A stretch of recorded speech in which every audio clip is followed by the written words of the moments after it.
Hello दोस्तों, मैं हूं गौरव और जरा ये सुनो। साल 1922 में जब रिसर्चर्स ने पहली बार मोहनजोदारो या यूं कहूं तो लाशों के ढेर नाम के इस जगह में एक्सकेवेशन किया था, तब उन्हें कई हाईली रेडियो एक्टिव कंकाल मिले थे। तो क्या इसका मतलब ये है कि इंडस वैली सिविलाइजेशन का अंत किसी नेचुरल कैलामिटी से नहीं बल्कि एक न्यूक्लियर या एटॉमिक बॉम्ब से हुआ था? Well friends, don't jump into conclusions. मैं ये नहीं कह रहा हूं कि ये 100% फैक्ट है और ये भी नहीं कह रहा हूं कि 100% फैक्ट नहीं है। उसी की तो तहकीकात करनी है हमें। पर किसी भी न्यूक्लियर अटैक के लिए तो लगते हैं planes to drop the bombs. तो क्या महर्षि भारद्वाज द्वारा विमान शास्त्र नाम के टेक्स्ट में बताए गए अनगिनत टाइप्स के प्लेन्स असल में एग्जिस्ट करते थे? American aerospace engineer Travis Taylor के त्रिपुरा विमान पर किए गए एक्सपेरिमेंट से तो यही साबित होता है कि उन टेक्स्ट में से कुछ डिजाइन्स एरोडायनामिकली स्टेबल थे।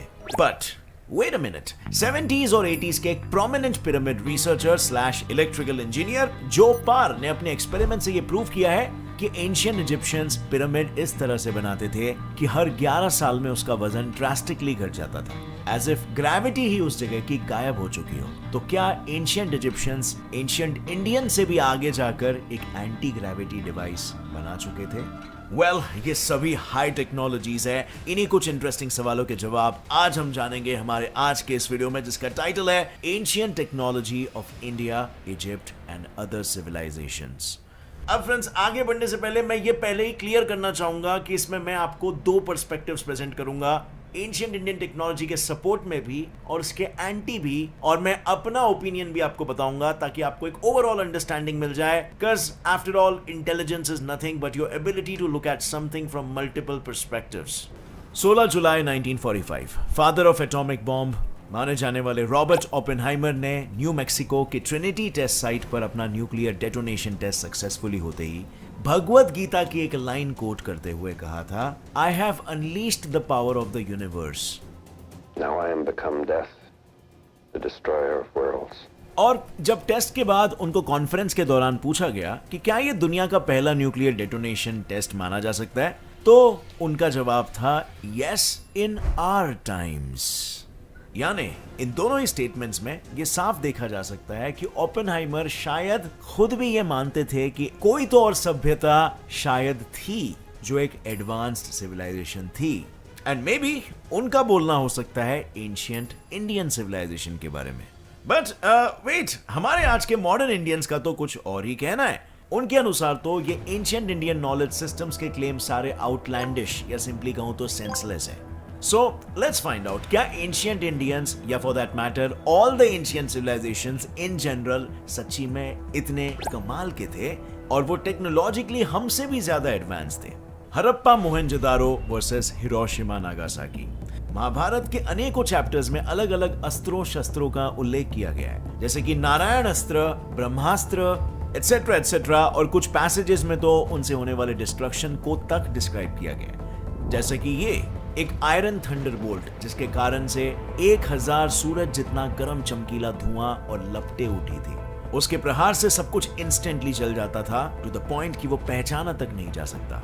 उससे बाल बाल बचे लोग तुरंत खुद को और अपने इक्विपमेंट्स को पानी से वॉश करते थे ताकि इन्फेक्शन ना हो सके।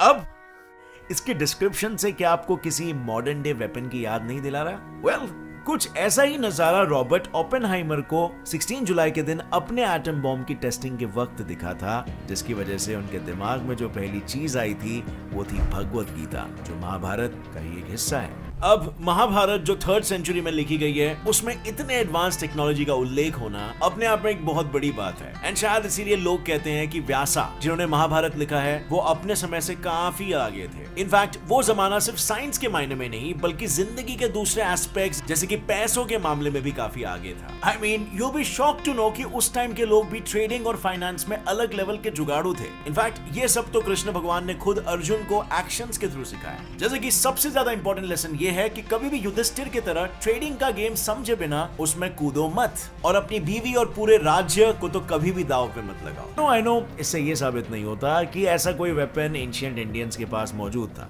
बट व्हाट इफ आई से कि हड़प्पा और मोहनजोदारो के रहवासियों की मौत कुछ वैसे ही हुई थी जैसे 1945 में हिरोशिमा और नागासाकी में रहने वाले लोगों की हुई थी। यानी शायद उनके डेथ के पीछे का रीजन एटॉमिक बॉम्ब भी हो सकता है।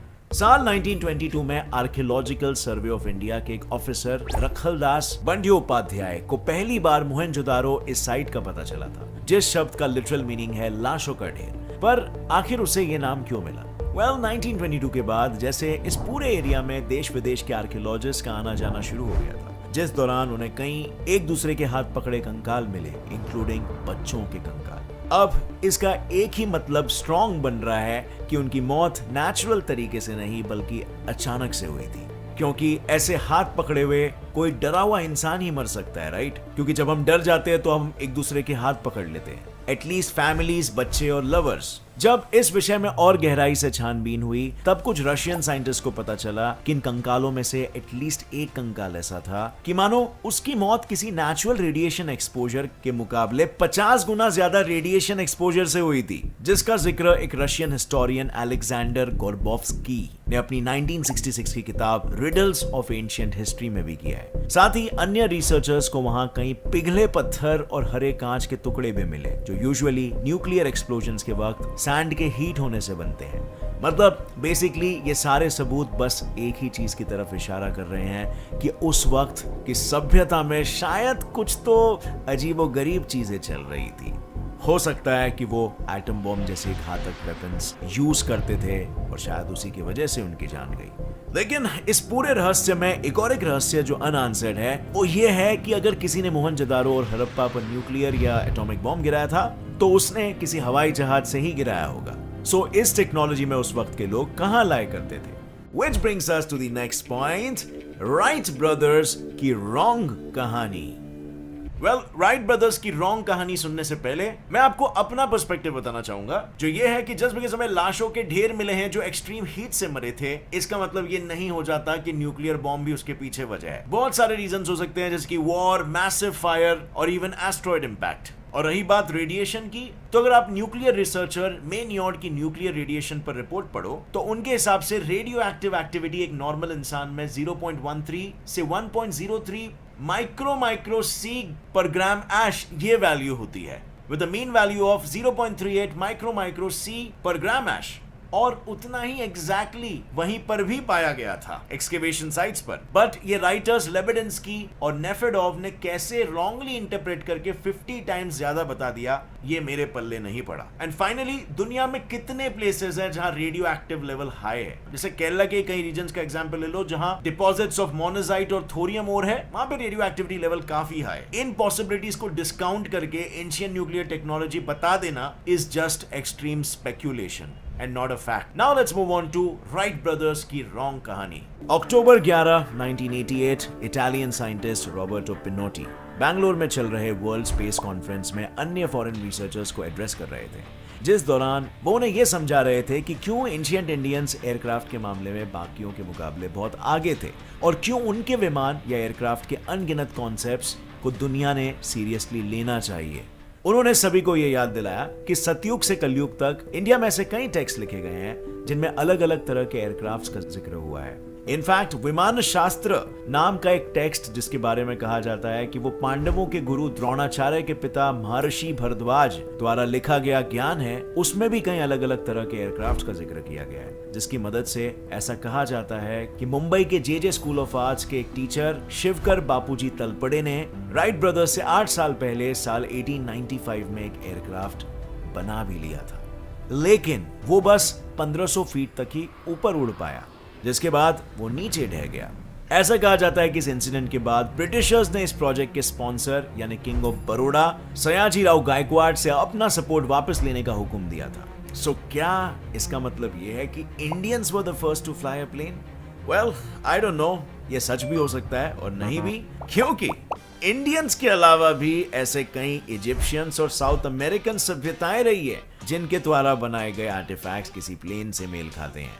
फॉर एग्जाम्पल ये देखिए, with delta wings, vertical stabilizers and horizontal elevators। अब अगर मैं बात करूं अपने ओपिनियन की, तो I don't think modern planes को विमान शास्त्र से कुछ खास हेल्प मिली होगी, क्योंकि वो किताब मैकेनिकल साइंस बिहाइंड एयरप्लेन्स को तो एक्सप्लेन ही नहीं करती। बस फिक्शनल आइडियाज को प्रेजेंट कर दिया है। और ऐसे में अब आज की तारीख का एग्जाम्पल ले लो, आज हम टाइम मशीन्स के ऊपर कितनी फिक्शनल बुक्स पढ़ते हैं, तो इसका मतलब ये तो नहीं हो जाता ना कि हम कह सकते हैं टाइम मशीन का आविष्कार 2020 में ही हो गया था। एक्चुअली बहुत सारे इश्यूज तब होते हैं जब हमें एक्चुअली पता नहीं होता कि बुक्स में लिखा क्या गया है, क्योंकि हम एज्यूम करते हैं कि अगर किसी एंशिएंट ऋषि ने लिखी हो वो बुक तो उसमें सारे सवालों का जवाब होगा। बट मेरे रिसर्च के अकॉर्डिंग मैंने 99% टाइम्स ये पाया है कि ऐसा नहीं होता है। साथ ही तमिलनाडु के अराउंड 2000 साल पुराने तिरुमलाई जैन टेम्पल से जुड़ी एक गुफा में लोकली चक्र विमान बुलाया जाने वाला एक एंशिएंट 3D डायग्राम भी है, जो किसी भी एंगल से एक धार्मिक ड्राइंग नहीं बल्कि किसी टेक्निकल ब्लूप्रिंट की तरह नजर आता है। Kind of like the top view of some kind of a machine, जिसमें फैंस या रोटर्स भी लगे हैं और कुछ आर्क्ड या क्रेसेंट मैग्नेट्स भी, जो यूजुअली इलेक्ट्रिक मोटर्स में देखने को मिलते हैं। और ये सब मिला किस टेम्पल में? जैन टेम्पल में, जिसके सबसे मुख्य डीटी यानी लॉर्ड वर्धमान महावीर, जो एक पुष्प उतारा नाम के एयरक्राफ्ट से पृथ्वी पर आए थे, और इसीलिए उन्हें और उनके साथ आए अन्य डीटीज को विमानवासी कहा जाता है। नाउ हो सकता है कि ये सभी बस मिथोलॉजिकल स्टोरीज हो और हम उन्हें इस तरीके से एसोसिएट कर रहे हैं, kind of like confirmation bias. लेकिन जैसे कि हम जानते हैं, जब कई ancient Indian, Greek, Egyptian, Chinese और ऐसे सिमिलर सभ्यताओं ने लाइट की speed, diameter of earth, circumference of earth, पृथ्वी से सूरज तक का डिस्टेंस एटसेट्रा जैसी एक्स्ट्रॉर्डिनरी चीजों का लगभग पता लगाया था, वो भी कई हजार साल पहले, तो क्या वो इतने इम्प्रैक्टिकल और प्रिमिटिव थे कि एक एयरक्राफ्ट का वर्किंग मॉडल बनाना उनके बस में नहीं था?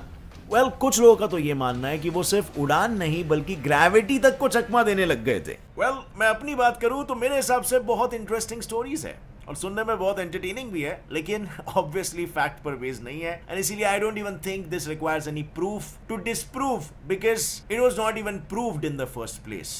Which brings us to the next point. Pyramids are anti-gravity devices.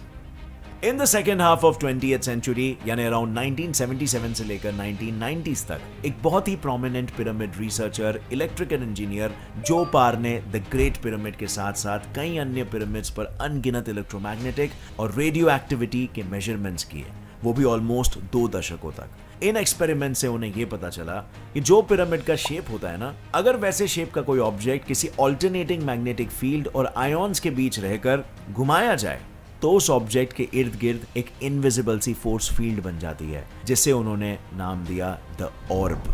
ये ऑर्ब इतना पावरफुल होता है कि संसार की कोई भी रेडिएशन या फोर्स उसे अपने फुल पोटेंशियल से पेनिट्रेट नहीं कर सकती, यहां तक कि ग्रेविटी भी नहीं।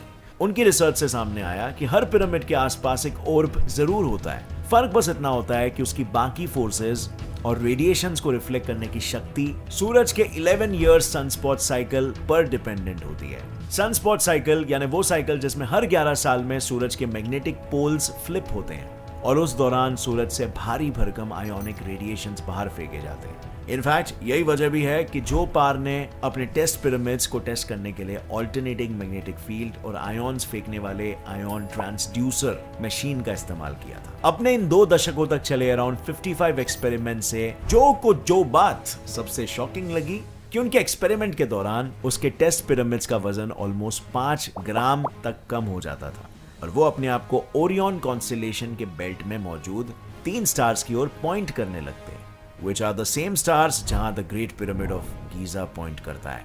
जो का कहना था कि बिकॉज जब ये ऑर्ब अपनी मैक्सिमम पावर पर होता है तब उसके अंदर की चीजें हल्की हो जाती है। इसका ये मतलब हो सकता है कि ये पिरामिड उस वक्त तक एक अलग डिमेंशन के थ्रू ट्रैवल करके ओरियन कॉन्स्टेलेशन तक पहुंच जाता है, जो इंटरेस्टिंगली एंशिएंट इजिप्शियंस का एक सॉर्ट ऑफ ऑब्सेशन हुआ करता था। अब वो बात अलग है कि समय के साथ ये ऑब्सेशन और उनकी सभ्यता दोनों ही खत्म हो गई, लेकिन क्या समय के मामले में सिर्फ आज के मॉडर्न लोग ही आगे हैं? अब यहां पर भी मुझे एक्सट्रीम स्पेकुलेशन ही दिखाई दे रहा है। पहले तो इस पिरामिड रिसर्चर के वर्क को अभी तक किसी ने कंफर्म नहीं किया है, और अगर इसके कुछ बेसिक फाइंडिंग्स सही भी हुए, फिर भी एक डायमेंशन के थ्रू ट्रैवल करके ओरियन कॉन्स्टेलेशन तक कैसे पहुंच जाए या इवन इंटेलिजेंट कम्युनिकेशन कर पाए, इसके पीछे कोई लॉजिकल साइंस नहीं लगता है, वरना क्वांटम मैकेनिक्स वाले सारे साइंटिस्ट तो इसी पर रिसर्च कर रहे होते। This is just a speculation and wishful thinking. कोई भी साइंटिफिक प्रिंसिपल नहीं है जो इस मैकेनिज्म को बैकअप कर सके। अगर आपके हिसाब से है तो let me know in the comments, I would love to see that. The clock of the solar system. साल 1900 में कुछ ग्रीक फिशरमैन को स्पॉन्जेस की फिशिंग करते वक्त समुंदर की गहराइयों में एक रोमन कार्गो शिप का टूटा हुआ मलबा पड़ा मिला, जिसमें कई सारे बेशकीमती चीजें मिली जो समुंदर के नीचे पड़े पड़े ऑलमोस्ट सड़ चुके थे। इन्हीं सारी चीजों में से एक था ये आर्टिफैक्ट, जो करीब 2000 साल पुराना था और उसमें किसी घड़ी की तरह कई गेयर्स लगे थे। जब एक इंग्लिश फिजिसिस्ट डेरिक डे सोला प्राइस ने इन गेयर्स को एक्सरेज की मदद से स्टडी किया तो वो इस नतीजे पर पहुंचे कि ये 30 गेयर्स वाला डिवाइस असल में किसी एंशिएंट एस्ट्रोनॉमिकल कंप्यूटर की तरह हुआ करता होगा, जिसका काम था हमारे सूरज, चांद, प्लैनेट्स की पोजीशन बताना। नाउ ऑब्वियसली पहले इसमें कई पुर्जे हुआ करते होंगे, लेकिन एक चीज जो आई थिंक हम मिस कर रहे हैं वो है बैटरीज। साल 1936 में इराक के कैपिटल बगदाद में एक नई रेलवे लाइन बिछाते वक्त वहां के वर्कर्स को एक 2000 साल पुराना 13 सेंटीमीटर ऊंचा ओवल क्ले जार मिला था, जिसके अंदर एक कॉपर सिलेंडर था और उसके भी अंदर एक आयरन रॉड। जब इस एंशिएंट आर्टिफैक्ट की छानबीन हुई तब उसमें यह सामने आया कि इसके कॉपर सिलेंडर पर एसिड कोरोजन के मार्क्स थे और जार की ओपनिंग पर एस्फॉल्ट या डांबर के फ्रैगमेंट्स थे, विच मीन्स कि उसमें किसी तरह का एसिड भी डाला जाता होगा। नाउ ये सारी चीजें आपको मॉडर्न डे में किस चीज में देखने को मिलती है? लिखिए अपना जवाब नीचे कमेंट सेक्शन में अगर आपको पता है इस सवाल का जवाब। अब फ्रेंड्स, मैं अगर अपना ओपिनियन बताऊं तो इंसानी दिमाग नेचुरली पैटर्न्स को आइडेंटिफाई करने और प्रेडिक्शंस करने के लिए हार्डवायर्ड है। कई बार वो पैटर्न्स रियलिटी में सच होते हैं और कई बार वो सच नहीं होते, लेकिन हम उन पैटर्न्स में सच्चाई ढूंढ लेते हैं। जैसे फॉर एग्जांपल, अगर आपको आसमान में चेहरा दिखाई दे तो इसका मतलब ये तो नहीं है ना कि वो चेहरा सच में वहां आसमान में है या उसके पीछे कोई डीप रीजनिंग है। जस्ट उस पैटर्न के बेसिस पर आप अपना दिमाग चला रहे हो। इस टेंडेंसी को पैराइडोलिया भी कहते हैं और इसीलिए विदाउट प्रॉपर साइंटिफिक प्रूफ किसी भी चीज को मानना रैशनल थिंकिंग नहीं होती, बिकॉज आपका माइंड और आपके सेंसेस आपके साथ कितने गेम्स खेल सकते हैं। और अगर इस वीडियो से आपको कुछ भी नया सीखने मिला तो एक लाइक जरूर ठोकना। और ना फ्रेंड्स, जाने से पहले डिस्क्रिप्शन लिंक में दिए हुए कॉइन स्विच कुबेर ऐप को डाउनलोड करना मत भूलना। 100 रुपीज वर्थ ऑफ बिटकॉइंस आप फ्री में पा सकते हो। Link is in the description. By the way friends, मैं बताना चाहूंगा इस वीडियो में 2 पर्सपेक्टिव्स है कि सब एंशिएंट इन्वेंशंस हो भी सकते हैं और नहीं भी, बट जो खोजें हमने की है वो डेफिनेटली काफी शॉकिंग जरूर है। With that said, see you in another video. Till then, as always, stay curious, keep learning and keep growing. Jai Hind.